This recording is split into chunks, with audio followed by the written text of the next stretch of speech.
Yi Yu said, he intentionally saved a special seat for you. Don't feel bad, everyone here is an old friend, no one will laugh at you. Besides, Yi Yu's company is currently hiring security guards. If you're interested, you can let me know. These words seemed generous, but in reality, they were utterly malicious. Not only did she reinforce Shen Mo's image as a lowly delivery guy, but she also used the security guard position to insult and demean him. More importantly, Lu Rian was testing the waters. She was probing to see if Shen Mo's behavior at the Porsche dealership this morning was just a fluke. She was betting that Shen Mo wouldn't dare to come, or if he did, it would just be for show. If Shen Mo didn't show up, it meant he had something to hide. The black card from this morning must have been problematic, but if he came, he would be walking right into a trap. Yi Yu had already prepared everything at the hotel, ready to expose his lies in front of everyone. Shen Mo looked at the message. He sneered coldly, then replied, "All right, I'll be there on time." As soon as those 4 short, simple words were sent, the group chat fell silent for a moment. "Ha ha ha, alright, you've got guts. Then I'll be waiting to welcome you at the Dihao Hotel. Remember to dress nicely, don't come in your delivery uniform. The Dihao Hotel has a dress code." Ha ha ha ha ha. Shen Mo closed his phone, stood up, and walked to the floor-to-ceiling glass window. Looking down, he saw the bustling city traffic. "Uncle Hu, I'm here, young master. Whose property is the Dihao Hotel tonight?" "Young master, the Dihao Hotel belongs to the Li family of Zhangcheng City. However, the Li family is currently facing severe financial liquidity issues and is awaiting our Shen Group's capital injection to acquire the business. As long as you say the word, young master, the Dihao Hotel will be yours within 10 minutes. No need to rush, let them squirm a bit longer.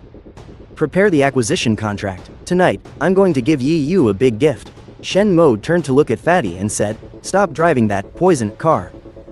If not poison, then what should I drive? Or should I drive the 918? A sly smile played on Shen Mo's lips. "It's too conspicuous. It's not fun at all. Let's take a taxi. Since they want to see a joke, let them laugh to their heart's content first.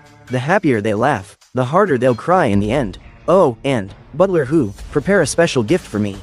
What does young master wish for? A grandfather clock. One made of pure gold, to send their souls to their demise." Butler Hu and Fatty looked at each other, both seeing fear in the other's eyes. Sending a clock? Sending them to their death? The young master intends to completely humiliate them, never stopping until they're ruined. At 7 p.m. sharp, the Dihao Hotel's entrance was filled with luxury cars. Yi Yu and Lu Rian stood at the banquet hall entrance, welcoming guests. Today, Yi Yu deliberately wore a white suit, his hair impeccably styled, looking exactly like a groom. As for Lu Rian, she wore a dazzling, expensive backless evening gown, with a shimmering diamond necklace around her neck, even if it was rented. She exuded an aura of luxury. "Darling," she asked, "do you really think that Shen Mo kid will dare to show up?" Lu Rian asked with a hint of concern, even though she had checked Yi Yu's family accounts and found no current problems. The events of this morning still haunted her. "Relax, I've had someone investigate. That worldwide limited black card, if it's not held by the real owner, the bank will immediately suspend it. That guy, this morning, he must have picked it up after someone dropped it, or he stole it. Definitely, by now, the card must have been frozen a long time ago, and he's probably shaking under his blankets rather than showing his face." "Really? Absolutely true. Plus, I've already instructed the hotel's head of security. If Shen Mo dares to show his face, no matter what car he drives, have him stopped outside and thoroughly searched. I don't believe he'll be able to do anything." As they spoke, an old, dilapidated green taxi slowly pulled up to the hotel entrance. The car door opened, and Shen Mo stepped out, dressed in a casual black outfit that looked ordinary, but was in fact a luxurious custom-tailored suit costing tens of thousands. He stepped out of the car, with Fatty following closely behind him. Seeing this, the classmates standing at the entrance immediately burst into mocking laughter. "Ha ha ha, look at that. He actually came by taxi. How ridiculous. He can't even afford to rent a car? Oh, my, is this really our former campus heartthrob?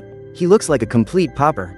Yi Yu and Lu Rian exchanged glances, the heavy anxiety in their hearts instantly vanishing. Still the same old loser, no change at all. This morning must have really just been an act. Yi Yu adjusted his collar, his face adorned with a winner's smile. He swaggered forward to greet him. "Oh, young Master Shen, you're finally here. Why did you take a taxi? Where's your Lamborghini? And your black card? Has it been confiscated?" "Ha ha ha ha ha." Shen Mo stood at the bottom of the stairs, looking up at Yi Yu, who was higher up, with eyes as calm as still water. "Traffic was too heavy, I was too lazy to drive. As for the black card, that's meant for those who are worthy, for you all to use. You're not worthy. The Wangji Hall Banquet Room, Dihao Hotel. The decorations here were exquisitely luxurious. Large Swarovski crystal chandeliers, thousands of strands of light hanging down, illuminated the entire hall as if it were daytime. The tableware was custom-made sterling silver. The tablecloths were Suzhou embroidered silk. Even the air was permeated with the sweet scent of money. More than 30 high school classmates were already seated. Most of the men wore ill-fitting suits, trying to imitate the demeanor of successful people. The women, meanwhile, gathered in groups, showing off their bags and jewelry to each other, their eyes harboring cunning calculations. When Shen Mo and Fatty pushed open the door and entered, the bustling hall fell silent for a moment. Then came even more unrestrained whispers. He actually came, such strong willpower. Look at his clothes, no logo at all, probably from a street stall, right? And who's that fatty next to him? Is he a delivery guy too? Why does he smell like engine oil? Yi Yu sat at the head of the main table, swirling a glass of red wine in his hand. With Lu Rian in his arms, he surveyed Shen Mo, who walked in like a local emperor.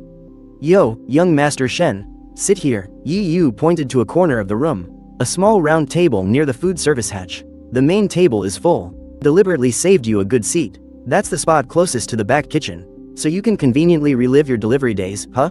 Ha ha ha ha ha ha. That table was empty. Not even the tableware was fully set. It was clearly a seat added specifically for public humiliation. Fatty was so angry that the flesh on his face trembled. Just as he was about to erupt, Shen Mo pressed his shoulder. Shen Mo's expression remained calm as usual. He walked directly to that corner table and sat down, as if the seat wasn't a cold chair, but a dragon throne. Class monitor Zhang Zhizhang stood up, gently tapped his wine glass, and looked at Yi Yu obsequiously. Everyone, quiet down for a moment. The reason we are all gathered here today is first and foremost thanks to young Master Zhao's generosity. This meal is set at 8,888 yuan per person. There are 2 bottles of 82 Lafite as well. Everyone, a round of applause. A thunderous applause erupted. Everyone looked on with admiration and envious eyes at Lu Rian, wishing they could take her place. Yi Yu waved his hand proudly. That's a given. For Rian, this much money is nothing. Unlike some people, who dated for 3 whole years, never gave a single decent gift. In the end, they gave a rotten, spoiled cake. Lu Rian covered her mouth and chuckled softly, glancing disdainfully at Shen Mo in the corner. Young Master Zhao, don't say that. Shen Mo tried his best. His abilities are limited, after all. We shouldn't be too hard on him. Yeah, limited abilities. Shen Mo, eat plenty tonight. You probably don't get to eat good stuff like this normally, riding your delivery bike, do you? Especially this Australian lobster. Eat it while it's hot, it'll get fishy when it's cold. Shen Mo leaned back in his chair, his fingers gently tapping on the table. It made a soft, rhythmic sound. Yi Yu. You can eat randomly, but you can't speak carelessly. Are you sure you can afford this dinner tonight? Huh? I can't afford it? Yi Yu seemed to have heard a joke. He slammed the table and stood up. The pocket money on just one of my cards is enough to buy this entire hotel. Shen Mo, are you so envious of the rich that you've gone crazy? Just then, the grand doors of the banquet hall were pushed open. 2 rows of tall hostesses in red cheongsams walked in, forming a line. In their hands, they held fresh flowers and colorful eggs. They were followed by a middle-aged man in a tang suit, who walked in quickly with a bright face. Behind him were the hotel's general manager, the head chef, and other high-ranking executives, forming a surprisingly large procession. Class monitor Zhang Zhizhang's eyes lit up. He exclaimed, "My God, that's the owner of the Dihao Hotel. The godfather of Zhangcheng City's F&B industry, Chairman Li Bancheng. Young Master Zhao, you really have a lot of pull. Chairman Li actually came to toast you in person." The classmates buzzed with excitement. Li Bancheng was a renowned figure in Zhangcheng City, with connections in both the underworld and legitimate businesses, possessing billions in assets. Ordinarily, it was difficult just to meet him, yet today he came to toast at a small class reunion in person. Yi Yu was also surprised. In reality, he wasn't close to Li Bancheng at all. Although his father had some money, it wasn't enough to warrant Li Bancheng's personal attention. But in front of so many classmates, especially Shen Mo, he had to keep up the pretense to the very end. Cough cough. Don't make so much noise. Yi Yu adjusted his tie, then stood up with a smiling face. He's just had dinner with my father a few times. I never thought Uncle Li would be so respectful. With that, Yi Yu raised his glass. He walked towards him with a beaming smile. Uncle Li, oh, how could I trouble you to come yourself? However, an embarrassing scene unfolded. Li Bancheng didn't even spare a glance for Yi Yu, walking past him like a gust of wind. Brushing past his side, Yi Yu's hand, holding the wine glass, remained suspended in midair. The smile instantly froze on his face, like a